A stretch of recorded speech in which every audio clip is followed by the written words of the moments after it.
Ассалаумағалейкум спортсүйер қауым. Бүгін біз ирландиялық спортшы Конор Макгрегор қазақстандық жауынгерлер жайлы айтқан ойымен бөлісетін боламыз.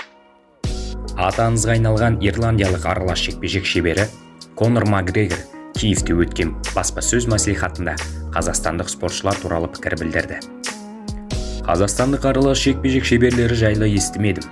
Қазақстанда бокс өте жақсы дамығанын және еркін күрес секілді бай тарихы бар екенін білемін. Дегенімен, қазақстандық файтерді кездестіргенім есімде жоқ.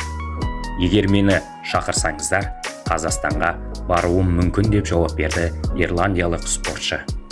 Иә, ирландиялық спортшы Конор Макгрегорды Қазақстанға келуін сіздер қалайсыздар ма? Және де осы